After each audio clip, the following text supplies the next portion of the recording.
Fala pessoal, sejam muito bem-vindos. Finalmente o Banco Central do Brasil começou a cortar a taxa de juros.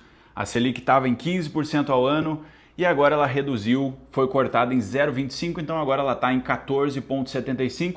Isso aí vocês já sabem, todo mundo já sabe. E o que eu quero trazer hoje, pessoal, é o seguinte. Quando a gente tem um corte nos juros, o que normalmente o pessoal imagina é: pô, beleza, entramos no cenário que a gente queria, o juro está sendo cortado, estamos indo bem, mas o que a gente está vendo hoje é justamente o contrário. As taxas do Tesouro estão subindo, a bolsa está caindo e está todo mundo com essa cara aí de funeral, né? Ninguém está feliz, ninguém está contente. Então o que é que está acontecendo? Por que mesmo com essa queda na Selic, com esse corte na Selic, o mercado não começou a projetar um juro mais baixo lá na frente? Então eu quero explicar para vocês nesse vídeo de hoje, aproveitar esse contexto, primeiro contextualizar, né? Falar um pouco do que está acontecendo, qual é a razão aí por trás, mas também ensinar essa lição, pessoal. A taxa de juros do mercado, ela é diferente da taxa Selic. Quanto antes o investidor aprende essa lição, melhor é para ele, mais maduro ele vai ficar. Então é isso que eu quero trazer nesse vídeo aqui de hoje, tá certo? Antes, se você ainda não é inscrito aqui no canal, aproveita agora para se inscrever. Aperta o sininho das notificações, também deixa o like no vídeo, isso aí me ajuda bastante. Então se você está gostando, está aprendendo alguma coisa por aqui, deixa o seu like aqui no vídeo e comenta aqui também a sua opinião, o seu sentimento, né? Hoje está um clima tenso aí no mercado, greve dos caminhoneiros, diesel subindo, preocupação aí com o petróleo. Então tem muita coisa acontecendo, deixa sua opinião aqui nos comentários e também dúvidas aí que você possa ter sobre esse tema ou sobre outros temas quaisquer. Beleza, gente? Então vamos lá, vamos começar aqui o vídeo de hoje. Pessoal, todo mundo viu a notícia ontem, né?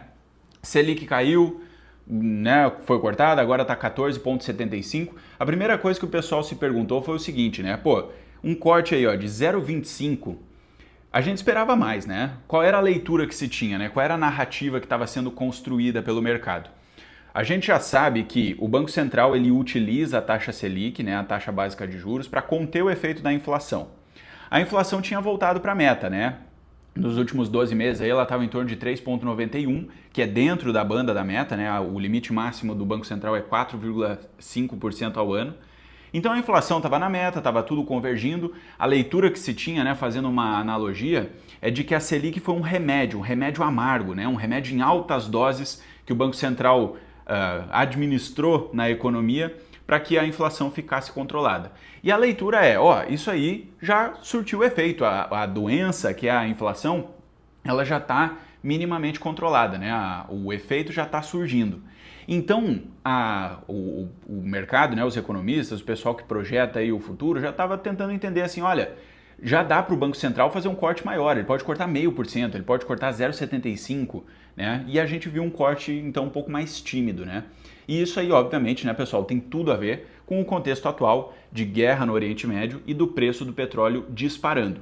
Eu fiz um vídeo aí essa semana em que a gente estava comentando os efeitos do petróleo a 103 dólares. Esse vídeo aí já está defasado, o petróleo hoje já está a 111 dólares o barril. E se continuar subindo assim, esse dado aqui também vai ficar defasado rapidamente, né?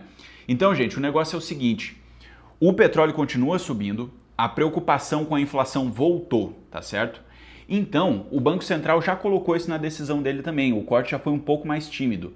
E a perspectiva que se tinha, que até o final do ano a Selic estaria em 12%, era isso que dizia lá o boletim Focus, por exemplo, ela também já caiu por terra, tá? Todo mundo já está entendendo agora que, ó, esse ciclo de corte nos juros, ele vai ser mais tímido, vai ser mais ameno, porque a pressão inflacionária está voltando com muita força, tá? Por causa desse efeito aí do petróleo. Beleza, pessoal? Então esse é o primeiro ponto. E aí, gente, hoje nós temos um clima muito tenso. Aqui no Brasil tá tendo riscos aí, chances de ter uma nova greve dos caminhoneiros por conta aí desse efeito do preço alto no diesel, né? Eu expliquei essa dinâmica melhor no outro vídeo, vou deixar aqui nos cards para vocês assistirem, porque o Brasil ele importa muito diesel, né? Ele não é autossuficiente na produção de diesel. Então isso aí é um efeito que está prejudicando aí o setor, né? O setor de transportes como um todo. E os caminhoneiros estão ameaçando fazer essa greve aí, caso o governo não traga medidas que sejam suficientes para pelo menos amenizar aí essa questão, tá? Então temos esse ponto aí. Isso tudo traz incerteza, traz riscos, traz insegurança, né, pessoal? E aí vem o conceito que eu quero explicar aqui para vocês, que é a diferença entre Selic e juros, tá certo? Porque qual que é o ponto? A Selic, ela é a meta, ela é um valor que ele é uma coisa estipulada, tá? É uma taxa básica, por isso que se chama, ó, é a taxa básica de juros, tá certo? Então todos os outros juros de mercado, eles são minimamente amparados, né, ou comparados com a Selic em si, tá certo? Ela é uma taxa de referência, uma taxa que fica sendo usada aí como base, né, como comparação. Na verdade, esse é que é o ponto. Só que aí, pessoal, tem um negócio que a gente chama de juro futuro. E o juro futuro, ele é negociado livremente, ele é negociado entre os agentes, tá certo? Existe lá o mercado futuro de taxa de juros, né, que é o mercado de derivativos. E aí lá o pessoal negocia os juros em datas futuras. Então eles falam, ó, em 2027 a minha expectativa é que o juro esteja em 12%, em 15%. E aí existe esse mercado que dá para se dizer que é um mercado que anda em paralelo, né? Mas ele é aquilo que baseia, né, a real expectativa dos investidores, a real, como é que eu posso dizer isso? A coisa que está lá no coração dos investidores, né? A coisa que expressa o sentimento, somatória, né, de expectativa, de preocupação, de tudo isso colocada em um patamar de preço, tá certo? Então, gente, hoje o que a gente tem? Uma realidade que ela parece contrastante, né? Por um lado, a gente tem o juro caindo, né? A Selic caindo, sendo cortada pelo Banco Central, mas o juro futuro está subindo. É isso mesmo, pessoal, o juro futuro está subindo. Então a gente tem esse movimento aí que ele é desequilibrado. Por um lado, o juro futuro sobe, porque o contexto econômico está todo turbulento, todo conturbado, mas a Selic está sendo cortada, tá certo? E isso é o que explica essa questão de hoje, né? Em particular, aqui na quinta-feira, logo depois aí da decisão do Copom, a gente tem o Tesouro Direto, né, oferecendo taxas mais altas do que ontem, tá certo? Por quê? Porque o juro futuro está subindo e é isso que baseia aí as ofertas, né, de Tesouro Direto, né? O Banco Central ele sempre olha para a curva de juros futura e aí ele forma o preço dos títulos. Então o que a gente está vendo? Tesouro IPCA+ pagando IPCA+ 7 de novo, taxas no geral subindo, pré-fixado subindo. A gente viu hoje de novo pré-fixado pagando 14%, coisa que já não via há bastante tempo, né? Então é efeito aí desse fenômeno que eu acabei de explicar para vocês, né? Do juro futuro estar subindo, apesar aí da Selic estar sendo reduzida, tá certo? Então, pessoal, acho que a lição principal que eu queria trazer aqui para vocês hoje era essa, tá? Para vocês verem na prática que a gente tem uma diferença entre Selic e juros, tá certo? Então sempre que a gente fala assim, o juro está caindo, né? O negócio é, o juro futuro está caindo, a expectativa dos agentes do mercado está sendo de que o juro está caindo lá no futuro, tá? Não é necessariamente que a Selic está caindo. E aqui tem mais uma lição importante também, tá? Porque eu trabalho muito com os investidores aqui no dia a dia, né? Com as pessoas que investem comigo aqui na consultoria e tudo mais. E aí o negócio que o pessoal normalmente associa é assim, né? Quando a gente investe lá num título, que aí a gente bola aquela estratégia, né? Ó, esse aqui tem marcação a mercado, então eventualmente a gente pode sair antecipado, né? Se as condições forem favoráveis. E aí o pessoal se confunde, eles acham assim, ó, a Selic começou a cair, então quer dizer que o meu título lá já está marcando positivo na marcação a mercado? Não, a relação ela não é direta desse jeito, né?